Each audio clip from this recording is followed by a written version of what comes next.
Okay, so today is our part three of pen and ink, and we're going to use ink to start making drawings. Ink was originally used to create rough sketches of maybe paintings that you want to make, and it wasn't really considered formal, like a formalized painting when you made a sketch or a drawing in ink. However, over time, ink has become favored with artists or mostly comic artists, illustrators, then especially nowadays with manga. And the reason for that is that it is easier to create create an assembly line in illustration, one might say. So in comic book illustration or animation, they usually have someone who makes a drawing, then you have someone who would color it up, then it proceeds to final production. That way they can just use a specialized skill and distribute work and churn out a lot more. So the skill in using ink was also appreciated because of these factors. So, what we're going to do today is we are going to practice something that we should be doing even when drawing with pencil. The first stage in trying to get your, it's like training of your eye and a technique that will help your hand. So the technique is how to hold your tool and how you are going to draw those lines. But the training has to do with what you see, what you interpret, and how you're going to translate that on paper. Now, if we aim at making something exactly the way it looks in a photograph, we are expecting something that is nearly impossible. And the pursuit of that can be rather frustrating. But if we aim at creating an impression of what we see in the photograph, we have more freedom to interpret it and to express it as well. So this goes a long way in firstly reassuring ourselves that we are headed in the right direction, because we can be our worst critic, and then the moment we see something is not working, at that very point we will give up, and then what you consider is going wrong with your picture is glaringly visible for anyone and for you for the rest of posterity. But we don't want to do that. Um, we are going to play with the line and sculpt the pictures that we see. So I have shared 5 images. There are 3 birds, 1 cat, 1 bull, and I'm going to show you how to create one illustration. And then I'm going to invite you to make the same. So I don't want you to draw with me. I would like you to observe how I'm drawing. I will be breaking up the space in my head, and I will be creating an invisible picture on paper first. So this exercise is when you just use your pen and go over paper but without ink. So the more you draw these lines, you have almost like an impression that is created, and your brain is able to then see that on blank paper, so that when you start drawing something, it is more confident. You're not scared, oh, should I put my pen here? Should I put it there? You are able to assess the pros and cons of every decision you make. The second thing is, when you're drawing, do not hold the pen like you hold a pen when writing. So, though we have a grip here, you will be holding the pen reasonably far, so which allows a lot of mobility to the pen itself. We are not making very exact lines. We are going to make lines that flow. In that flow, you will be creating a certain movement. That movement of the line itself will mesmerize the person who is seeing the picture, which could be you at the end of the class. And what you enjoy is the energy of that line, more than the accuracy of the picture. The picture will look exactly like, well, let's say, in a great spirit, what it should look like. So we want to enjoy that spirit. So keep your pens away and just observe for a couple of minutes how I'm drawing it. I'm not going to spend too much time on it, and I'll explain that also as we go along. Now I'm going to attempt the crow because it is a rather full bird. It's not just parts of the bird, and it's fully black. So the first illustration, we can really get the line to flow. I'm drawing the bird on the right hand side because the face of the crow is facing towards the left. So generally in composition, if you have a subject that has a face, you want to keep the face pointing towards the center of the page. So the first black and white image that I've made, I'm going to make that picture over here. Then the third picture, which is that tiny bird, I'll probably make it here. The bull, I'll probably make it in the center because it's facing towards the front. And hopefully I can make the cat somewhere like this. So in this way, I have distributed the images that I'm going to make. So the crow is going to come on the right hand corner. So this is again something you need to know about art. We are used to starting from the left and top and ending at the bottom and the right. But there's no such rule for drawing or painting. You can start from wherever you want. So pay attention to your composition or the decisions you make about the composition. Okay. So the first thing I'll do is create like a silhouette with just these fluid lines.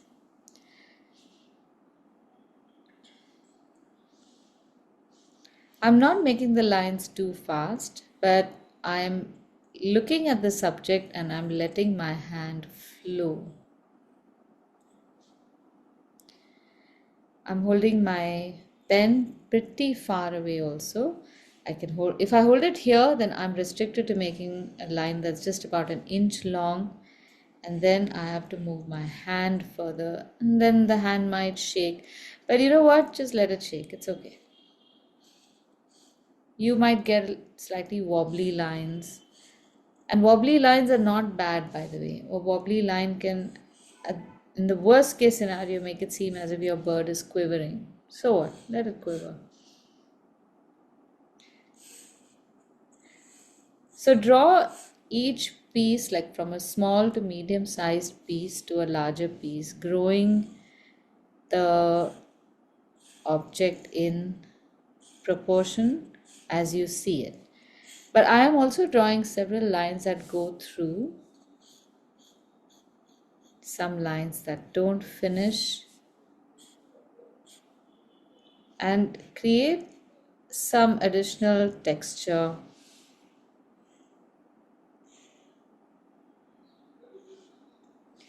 and a certain roughness to the entire picture. Now, once this is done, I can start adding details by pressing my pen down. I tend to give a lot of importance to the eye. Everything else can look like a mess, but it's just my natural tendency to not make a mess of the eye. So for the eye, I make a little highlight in the top and paint just the center of that eye so that it looks like whatever the pupil is dark, and then leave a little light space around it. And then all the feathers are painted with just lines. And you can literally paint them in all directions. And it will look really fun. And as you come lower, you can press your brush So you get these nice thin to thick lines. Now when you are pressing the brush, remember to pull it towards you. When you're going sideways, if you press it, it'll be like pressing two adjacent objects together. The pressing will split the tines. That's how we get a fat line. So if you want a fat line going to the side, tilt the brush to the side and you'll get a fat line like that. And we can do the same for all the feathers that we see, creating very dramatic shapes.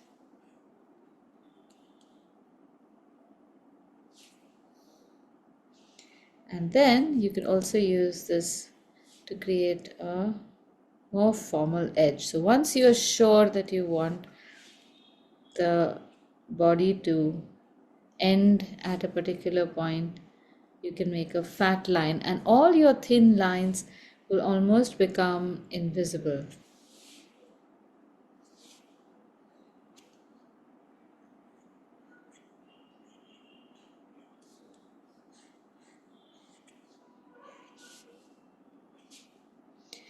And here I have a shadow, so I'm going to enhance the shadow a little bit. Another shadow over here. And now remember the textures that we had made. You can start making those textures as well. I want to make it slightly softer, a soft edge, so in a smaller space I will cross hatch it. And now I start creating depth.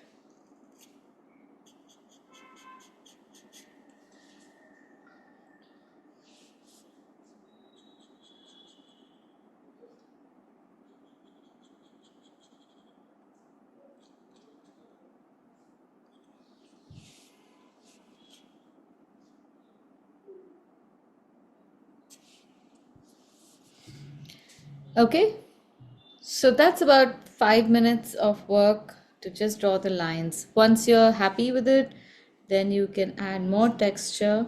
And we are going to use paint as well. So don't texturize it too much. After you've all finished drawing, I'm going to show you how to paint this as well. Okay, do you want to try?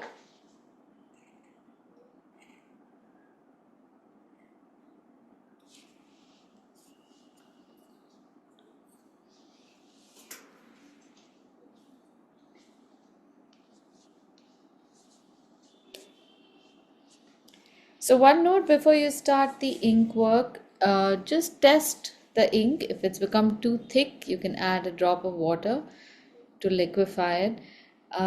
This ink, because it is designed to dry really fast, it tends to also evaporate or lose water very quickly. So even if you've covered it up, it is likely that it's losing its moisture. And those who don't have the ink pen, if you're only using the micron tip pen, you don't really have to worry. You won't get those thick lines, but that's okay. Yeah, that's just a nuance. You can always make them thicker.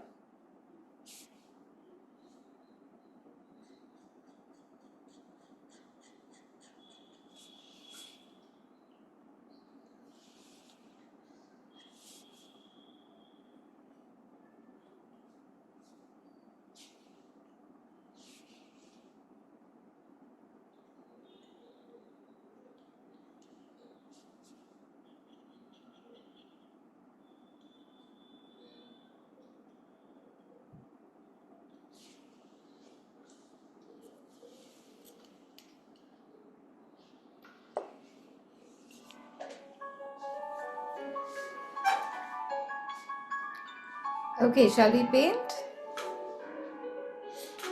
Alright, now let's look at the picture of the crow again. Leave your pens aside, let your ink dry, and observe me painting. In that much time, I think your ink will dry also. So then you can paint afterwards.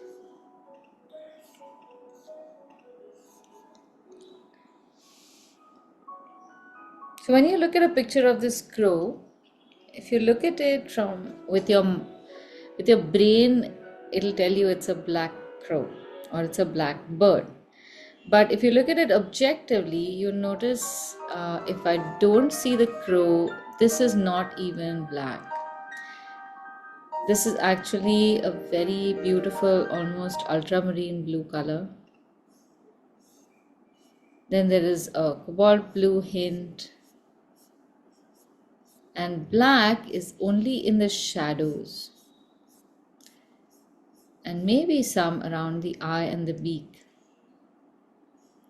So that completely now throws away our idea of a crow being black. So how do we paint this?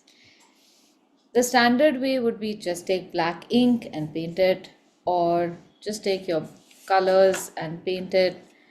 But when you're working with ink, you need to express the qualities of ink properly. And one thing that ink does really well is run into watercolor or just water very feverishly, creating a whole lot of uncontrollable textures, and that's what we want. So here's what I'm going to do. I'm going to use a nice fat brush like a number 10 or a 12, and I am going to stain certain sections of the crow in an ultramarine blue and cobalt blue. That's this color and this color. But I'm not really focusing on painting each and every feather. So I'm just going to let the paint run around, but without painting it very actively. So if you catch yourself doing this kind of action, you're doing something wrong. What you need to do is hold the brush far away, rest it on the paper, and the paper is going to do the rest of the stuff. It's just going to absorb color and stain the paper. Once we have done all of this, we are going to add a little extra paint to the head, and then we are going to drop the ink in this section and allow it to flow into the body of the crow. So this is a little bit of controlled chaos over here. I am hydrating these two colors together, and I'm just going to pick them up from the cake itself. But you can use the palette to just test the consistency of the paint. If you are using brand new palettes, there's a good chance that your cakes are still not used to quick hydration. So add a little water, bring some paint out, and make sure that it is fluid enough for you to just stain the paper and also run a little bit. By that I mean, when I place it over here, see what happens. It's ready to run down the surface. So I am making this painting this in a very casual hand. There are some patches which are going to remain light, and I'm not going to bother with painting them. Keep an eye on the crow though. You don't want to veer too far. Actually, even if you do, doesn't matter. So it's just random strokes to fill color in these areas. So I've finished the body and the tail, just one layer of the two. And now I'm going to come closer to the head because I want this to be the wettest area. And while I've put color on the bottom of the face, the top of the face, I'm going to just add a little water so that it looks like there's a highlight there. Little bit on the beak, and then before this dries, I'm going to take my wet brush again. Actually, you can use a smaller brush so that you can control the quantity of ink here. Wet this brush always. Don't dip a dry brush in ink because that will destroy the brush.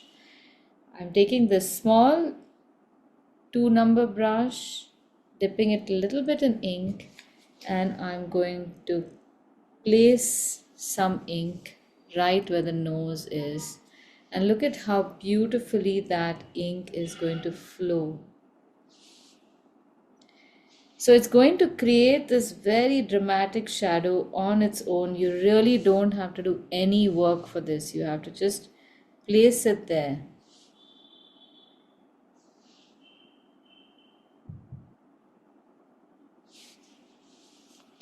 And the reason we are using a small brush is because there will be very small quantity of ink that will fit on the brush. If we use a large brush, there will be a large quantity, and the moment you touch the brush to paper, it will flow much more. So when you are confident that that is what you want, you can by all means use the fat brush. But till then, try using the number 2 or number 3 or any small brush, so you don't just reduce your risk. And this process can be repeated again. So with or without color, you can wet a certain section. Like here I'm wetting the area underneath his feathers. It's become too wet now. Pulling that color down to the tail feathers, and the same process now. Actually, let me expand this a little bit. Don't drag your brush in this area because that will pull away the fibers. Oh, this is so magical. I just love it. This is just, I mean, this alone can make you shift to ink forever. The dark ink is so dramatic. So the contrast you get is insane.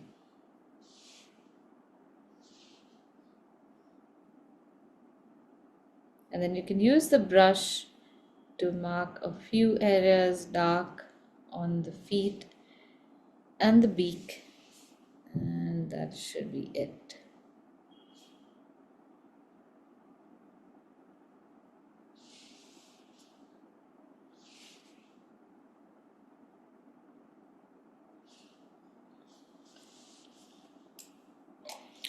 So we'll end up making the most of the ink and pen texture.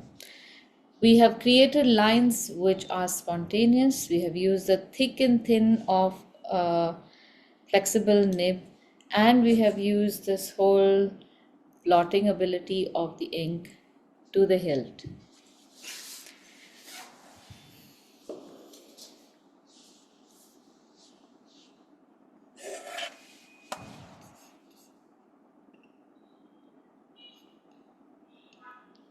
Okay, so that's basically it. Now we can try the, I think it's the harpy eagle, the first picture that I've sent, the black and white image. This, I think, is an illustration itself. It's a very, very realistic illustration. It's absolutely beautiful. And our interpretation is not going to be this realistic, so don't worry about it. I'm going to position it somewhere over here, and then I also want that little bird in the front. So here's what we're going to do. We'll take the little bird and place it at the bottom. And then once that is done, we will make the big bird. Then we'll make the bull here and the cat here. So anything that you need in the foreground, you should put at the bottom of the page. Let's practice that. Now in this case, you can practice making the shape of the bird using a brush itself. Draw with the brush. So you can use a thin brush or you can use a fat brush. The process is pretty much the same, but this time round we can actually start a little more dramatically by making the shape of the black feathers on its throat. So all we need to do is make a teardrop shape like this. It's straight on the right, and then it rounds off. This can be made just by pressing a big fat brush down once, and you'll get this shape. Once that has been achieved, then you can pull that paint in the other directions to make this very dramatic bird. So a Chinese painting. Let's give it a shot. If you want, just observe this. Let me paint first and then you can paint. So if there are any goof ups that are possible, let me do that for you so you know what to avoid. Okay, so this is my bird over here at the bottom. I'm gonna make it about this big. So it's in itself, the body is like this. It's like a semicircle form, and the right side of the semicircle is a teardrop shape. So I'm just making this kind of teardrop shape. Very, very simple. And now I'm shifting. Sorry, go ahead. Is that ink or paint? Ink. This is ink.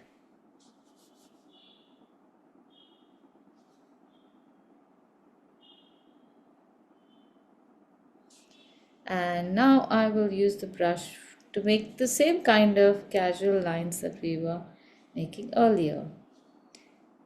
If you are unsure, just use the tip of the brush, and then when you're sure, just flatten the brush and paint with it instead of drawing with it.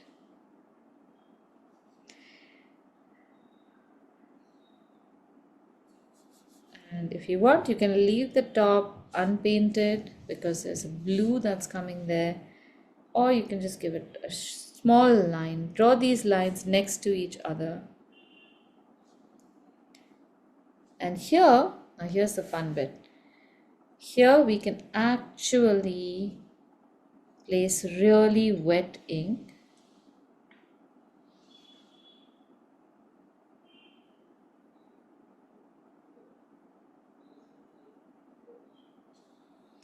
and using a thinner brush or even a cleaner brush, you can drag the color back. All these are the characteristics of ink. See? So I'm using just a watered brush, not too much water in it, and pulling ink from the dark section to the light.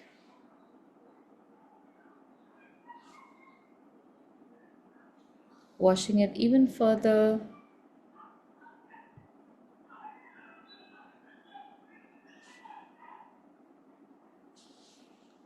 And then the same thing for the tail.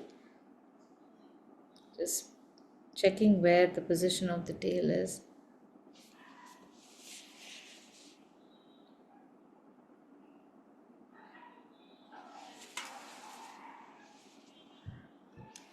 And then washing the brush and pulling it straight up.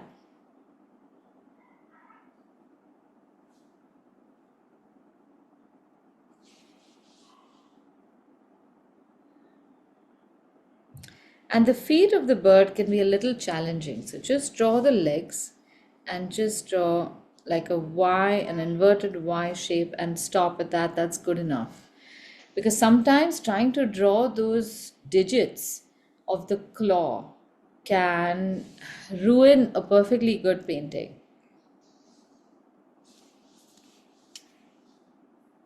Okay, you want to give it a shot?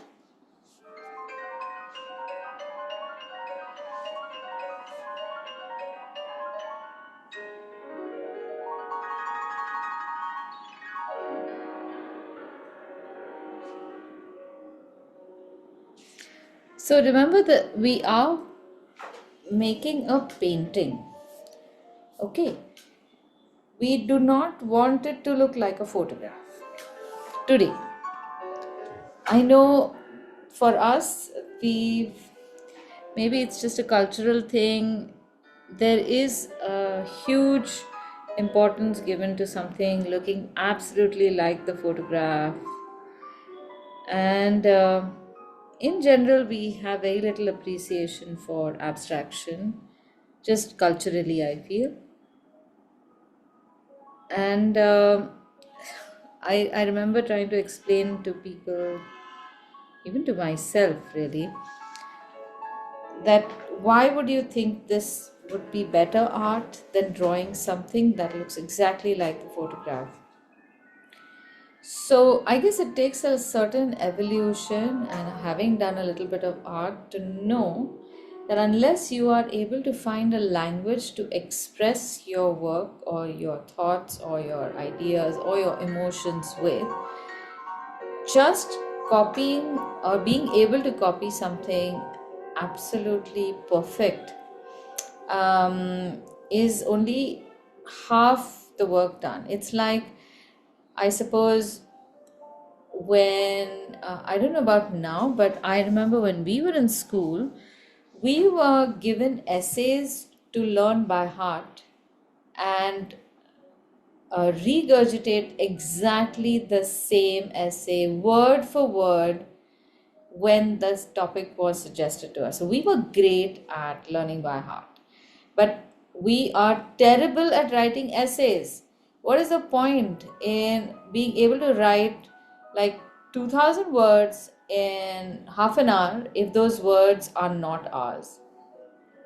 So that is the whole idea behind learning art a certain way. It has to become your language. You're learning the grammar, you're learning all these techniques, but you through this you will find that you are able to express something that is original and it's genuine and it is your own. And in that process, you will definitely become good enough to draw anything the way it should be drawn anyway.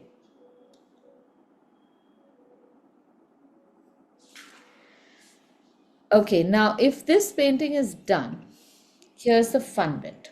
In a picture like this, when you have to put color, your color does not now have to stick to just these places. Now you have, well, you've shown that you can, or this is the bird you're trying to make. So now your color can be actually color. So it can be just swishes of color, almost as if when sometimes you see a bird from the corner of your eye, you just see uh, like a sliver of color fly by.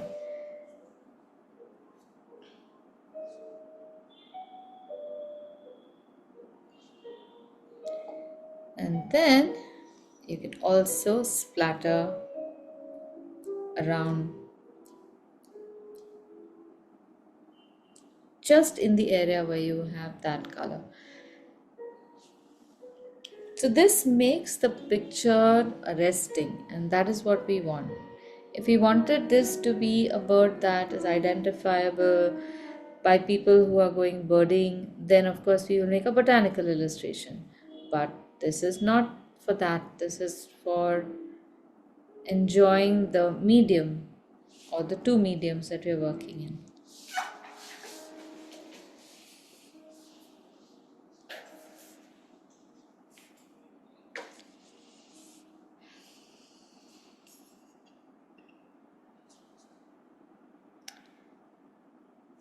Okay.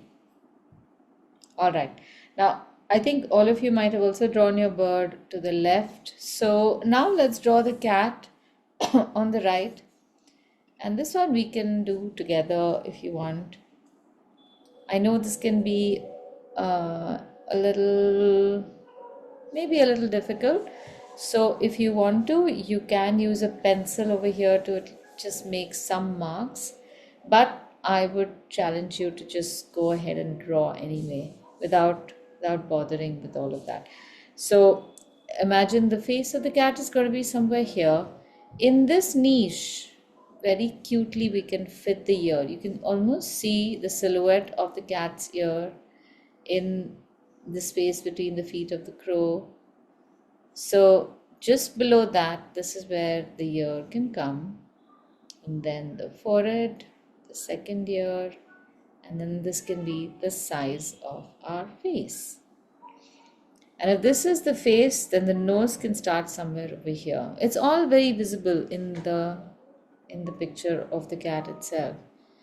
So let's draw like a triangular nose. You can observe if you want to. And I am actually drawing the lines going around its face to make its eyes.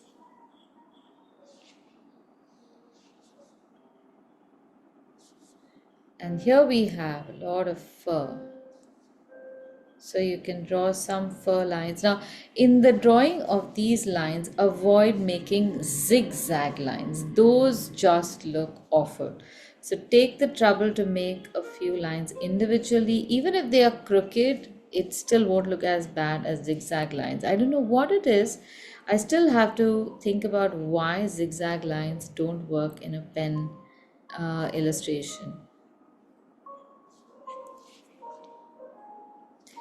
And then as you proceed, add smaller and shorter lines if you are not feeling very confident.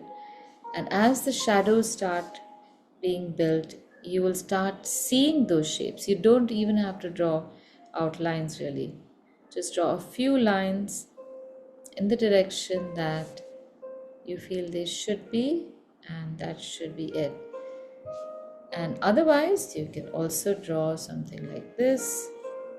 Draw very sketchy line, create movement, and in that movement you will create the fur.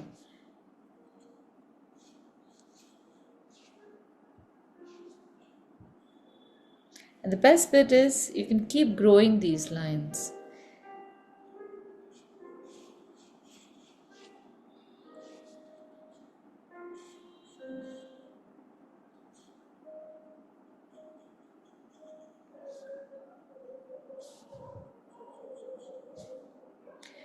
Now don't go right to the end of the page.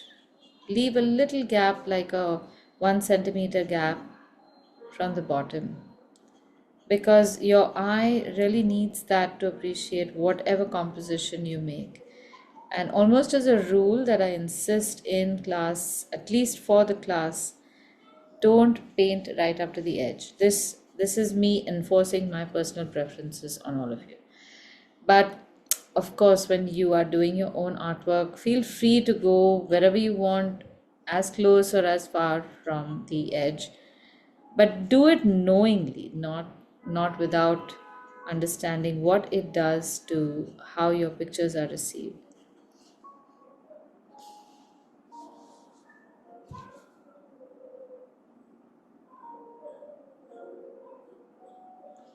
Now, cat's eyes are very expressive, and there are lots of nuances in the eyes of a cat.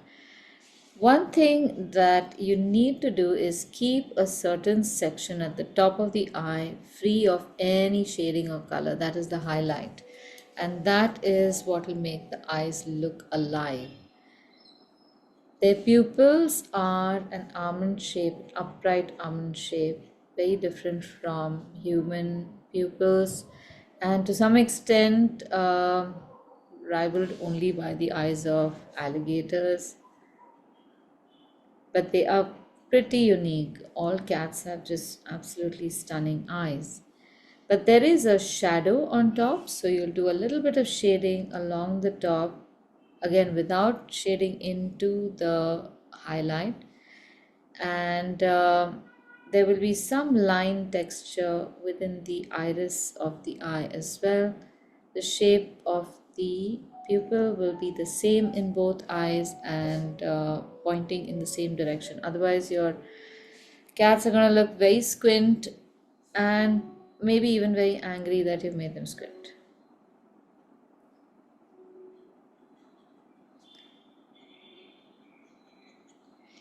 So the fun bit over here for pen and ink is making the fur. I know it's very tedious, but the end result is absolutely stunning. So here, if you have to draw stripes on the cat, very subtle stripes on this cat, we do a very dense texture over there first. And the rest of the places where the fur is white, we make a texture that is not as dense. So with that we are creating a sense of color, because the density of the fur is going to be uniform throughout. But if you don't see the fur, it's because it is light in color.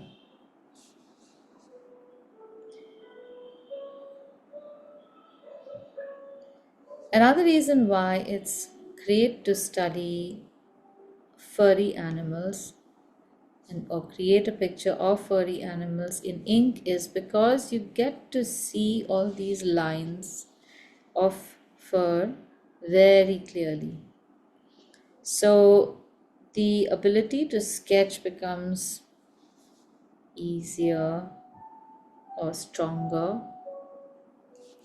whereas the same kind of texturing, if you want to do in a human face, it takes a little longer because we have to some extent, understand how muscles are growing underneath the facial features, and that can be, well, a different study altogether.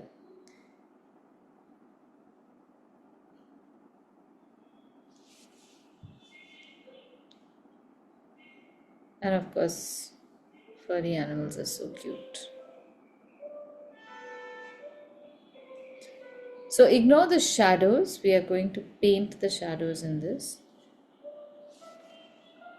But look at the different kinds of fur you get to see. In the ears, you have longer strands of hair, very dramatic. And also you have whiskers. So the whiskers are the best bit about the cats. You can really make them stand out. But make sure that they don't twist each other. They are mostly radiating. This is like the pride and joy of a cat. We had a cat once that insisted on getting its whiskers singed on the kitchen stove. Poor chap would come and put its face very close to whatever was cooking and go back very badly singed. It is so funny. Cats are so funny. I love them.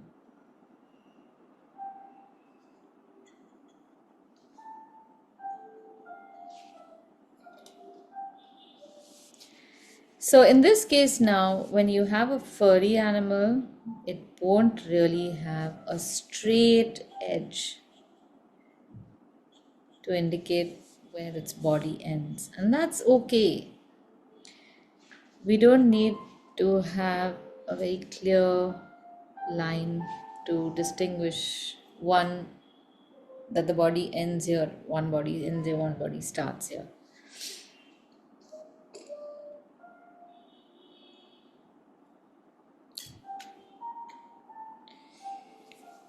And now to color the cat, here's the fun bit.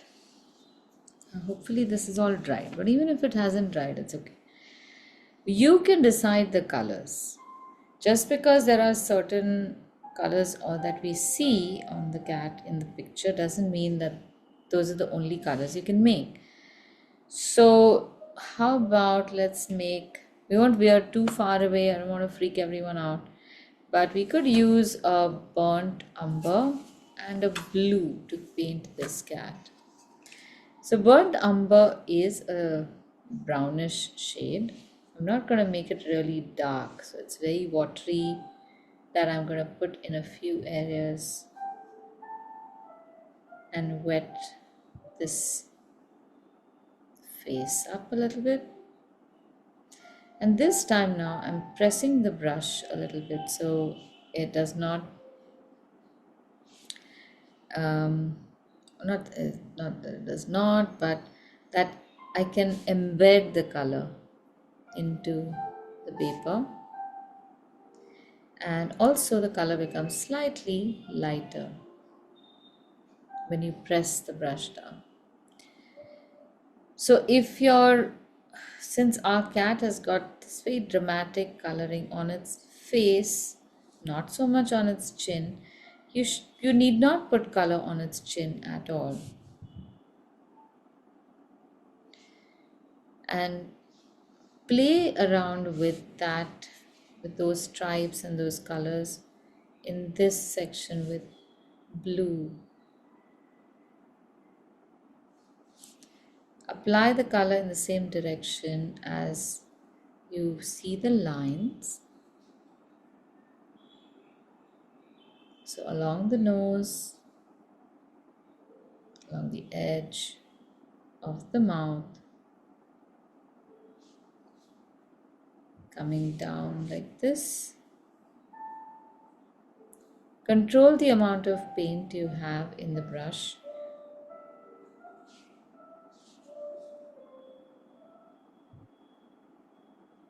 And remember, your brush can move in 50 different ways.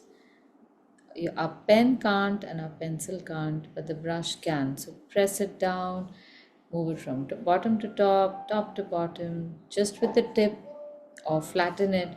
Play around with the brush as well.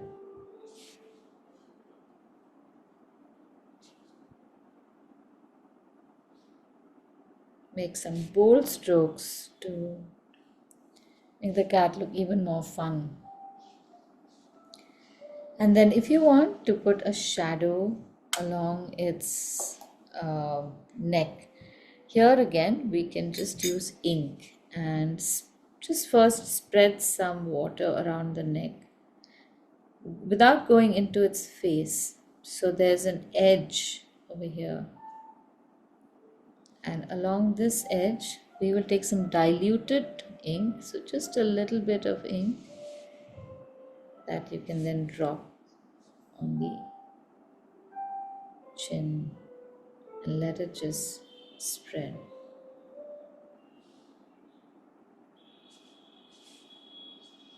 And again, you can use the thin brush to spread it around, creating more texture.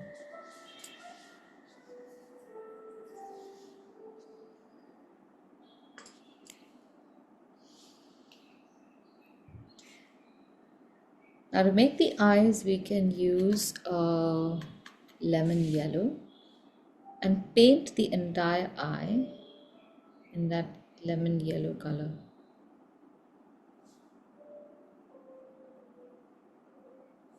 Except the highlight, of course. Always the highlight is going to remain unpainted.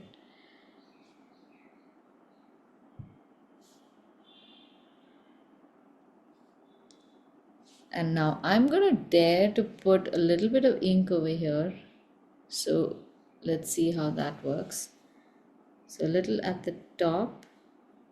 Oh, it's not blotting. I've been very careful. Okay, so I've just managed to put a little shadow on top. And use that dark black of the ink to color the pupil of the eye.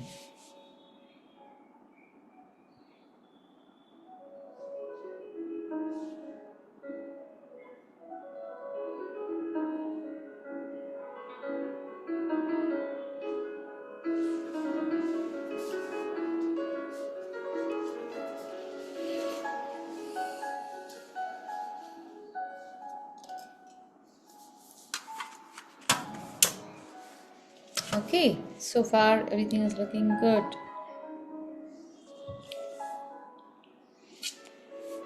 Okay, while you all are finishing up, I'm going to put down the colors that I have used in all of these pictures, so you don't have to remember them.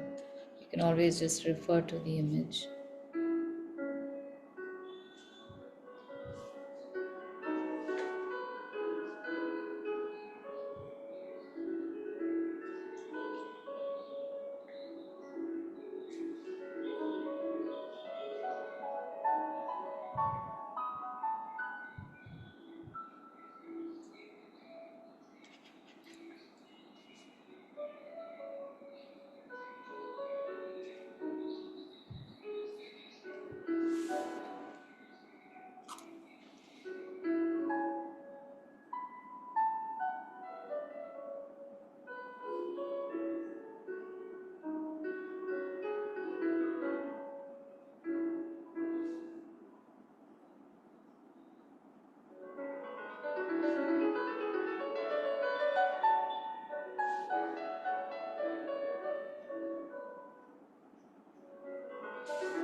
Okay, now before we proceed to our harpy eagle, I want to show you how to sketch the bull, but this time I'm going to use a new tool.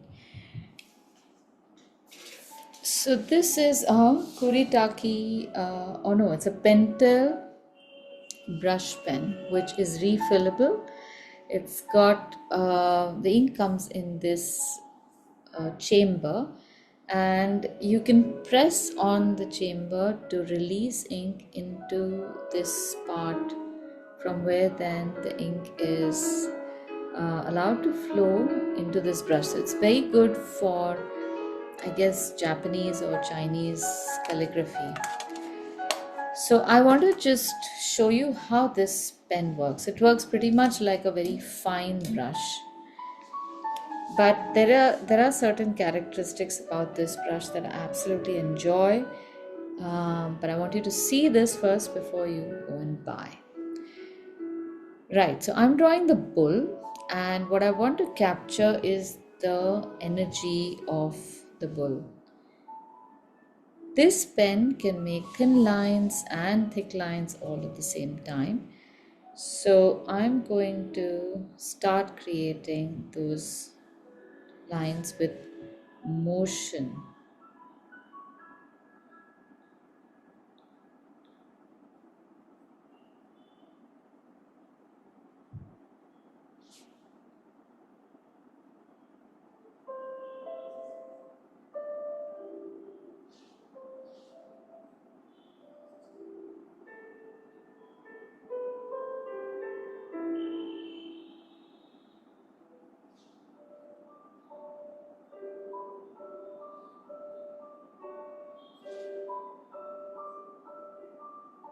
So I keep looking at the image. I'm not drawing without ensuring that I'm seeing this very exactly, and then trying my best to replicate this on paper.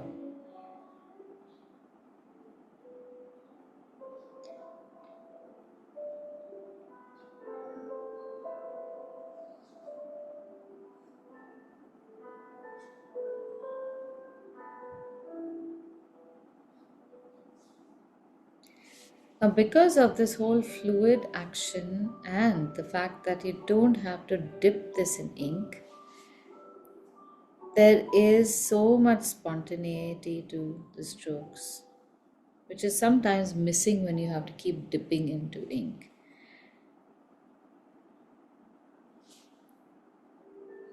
You can also press this like you would um, the dip pen to get fatter lines.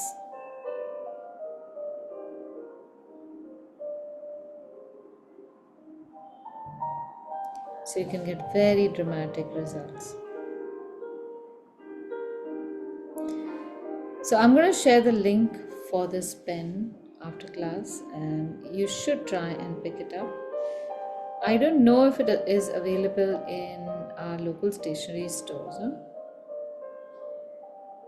But if it is, great, because I think Pentel does stock some of their products in our local stationery stores, but not all of them. So you could even ask them.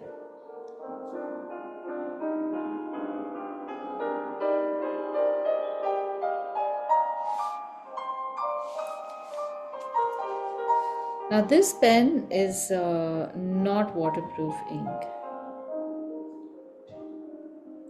So there's an advantage to that as well. Actually, wherever you find one thing as a disadvantage, it's usually an opportunity. So in this case, I can either use paint or I can just use plain water to spread this out.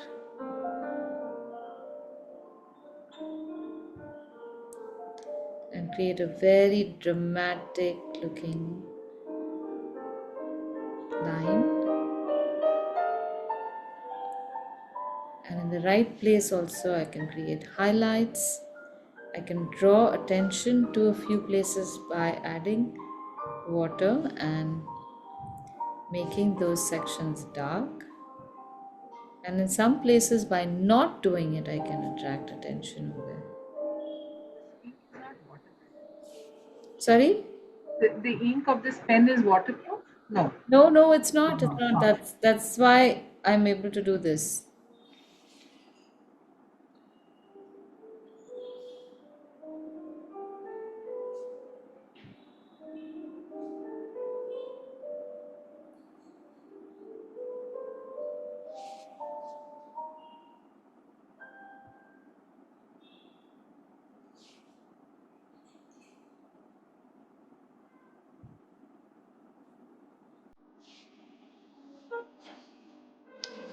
Okay, so you can try painting this with a brush, or you can just go ahead and paint it with or draw it with this pen, or if you want, you can try a micron pen and draw with that also.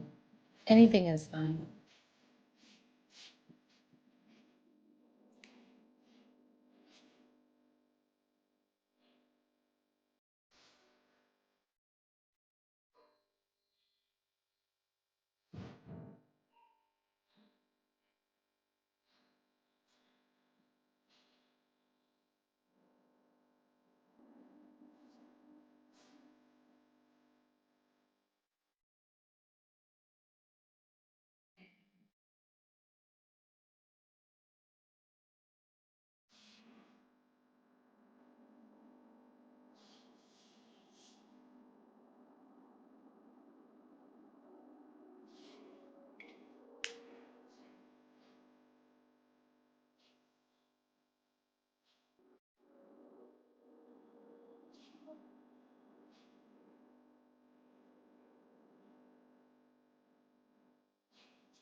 Okay, I'm attempting the last one now,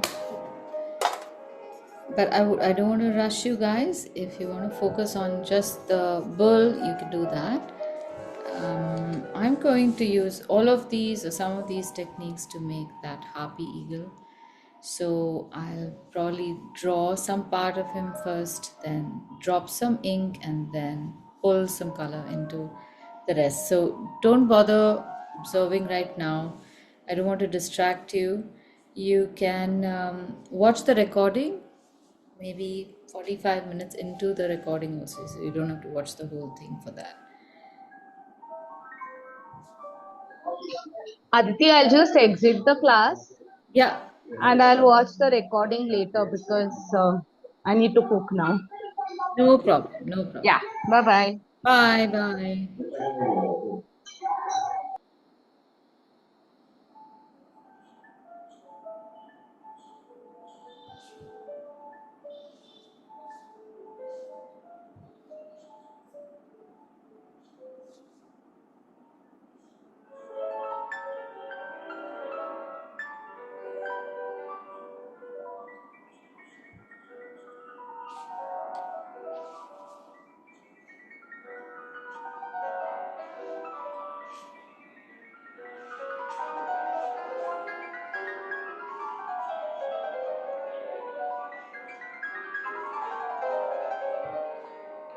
I have no idea whose illustration this is, so I'm going to try and look for the original artist.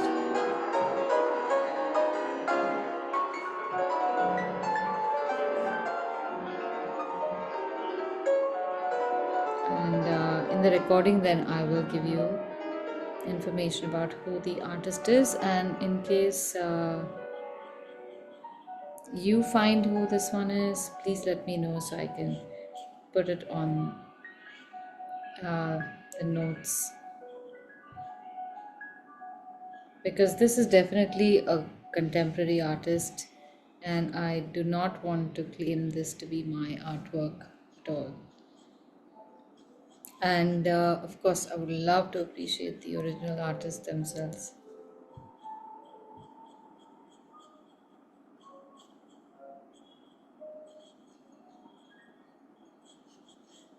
So, this part in the back where you see the feathers, in the reference image, the feathers are very, very detailed. But we want to create only like an illusion.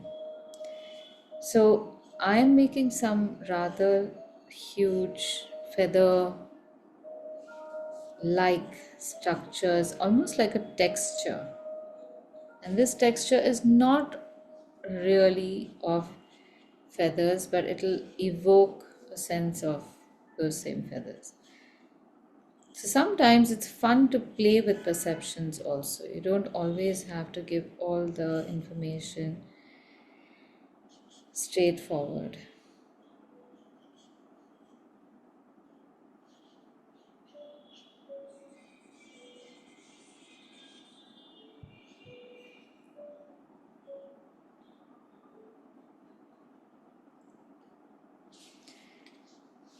Now, this part of the feathers, you might think that we should draw all of them very carefully and meticulously, but there's one way we can also do this, is just draw these shapes. Now, this is going to be in reverse.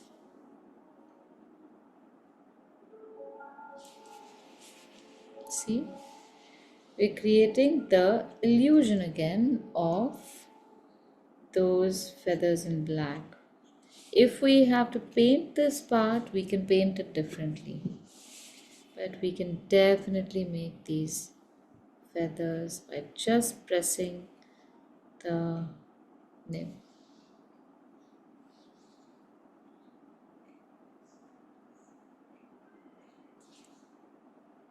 The feathers towards the right will be foreshortened, so we will see them as shorter feathers. And the ones towards the center of the bird would be slightly longer because we are seeing them full frontal.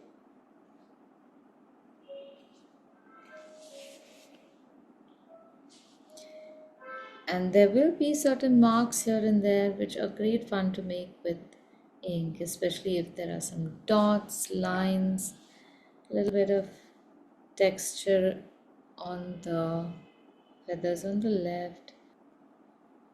These can tend to look very beautiful as well. You can have some marks over here, some marks over here.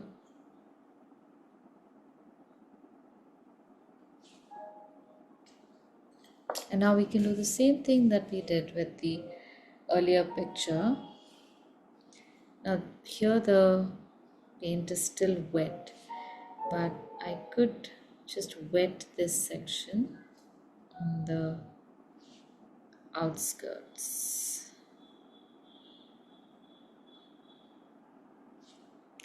And then with the same brush, just drop in a little paint, especially on its crown.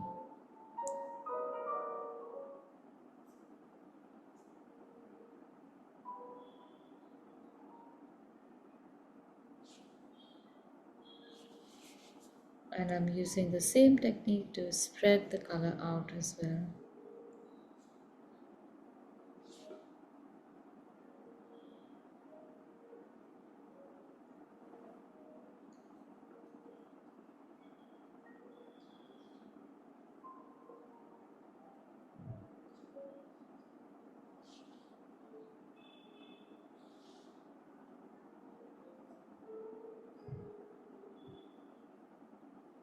So brush strokes are wonderful to make feathers. You just use the tip of the brush to create those shaggy edges.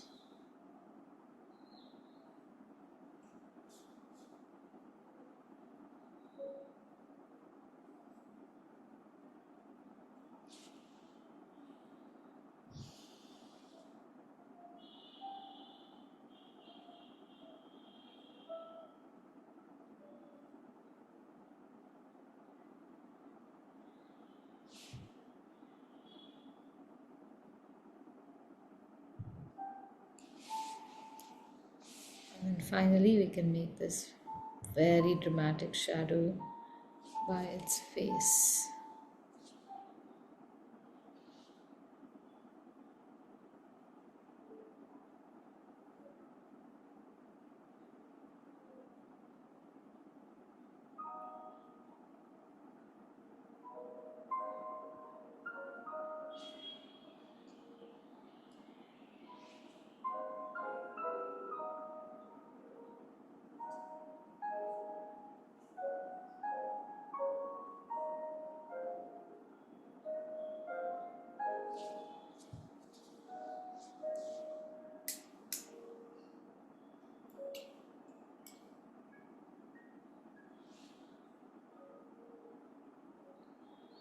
So even with the eye of the bird, remember to leave a little section blank for the highlight.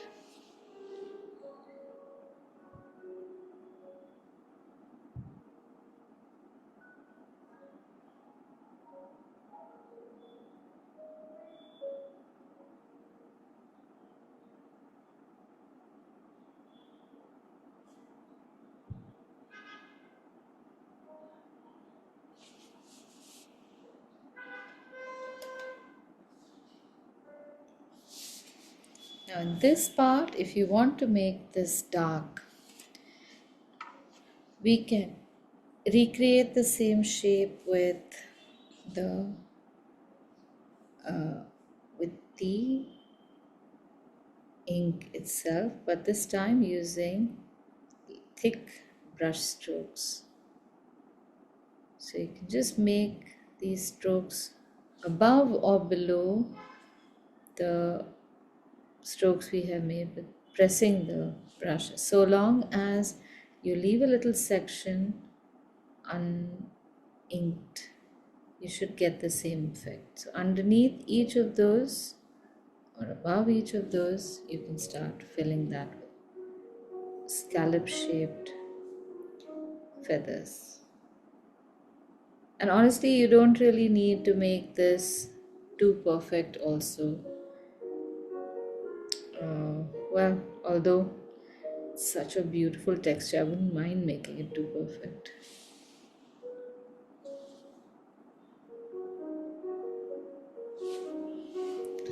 And we can leave it at that.